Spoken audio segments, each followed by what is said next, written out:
Voilà. Maintenant, je vous disais, pour les mirabelles, les quetches, les cerises, elles sont tassées. Mais d'autres fruits, comme les pommes et les poires, surtout, elles sont moulinées. Et là, vous voyez un vieil appareil, les pointes là, cassent les pommes et les poires.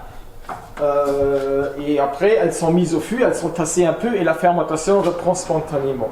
Alors, le principe de la machine ici, il est très simple. On voit une machine un peu plus compliquée, encore plus moderne, et a un point d'ébullition qui est beaucoup plus bas, environ 67 degrés.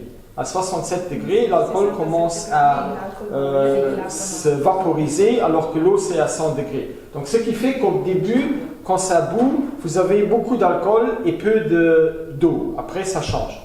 Alors, cette mélange de vapeur d'eau et d'alcool, elle part ici, elle rentre dans l'autre alambic et là elle tourne une fois dans un tuyau fermé. Ok? Qu'est-ce que ça a comme effet? Mais en fait, cet alambic il est préchauffé. Okay.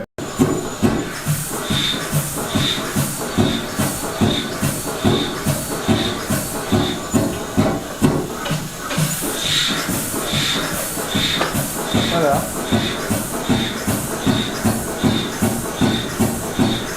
Du fait que la distillation était contrôlée par l'État, il fallait demander une permission. En fait, le processus est contrôlé encore aujourd'hui, du début à la fin.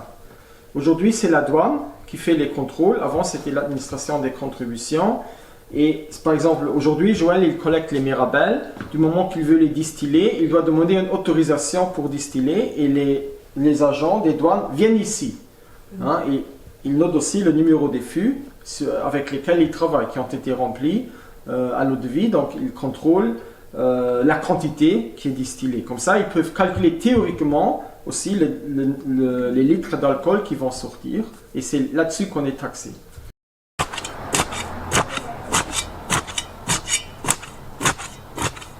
Quand il est fatigué, il faut prendre la relève. Allez, mon frère. Salut.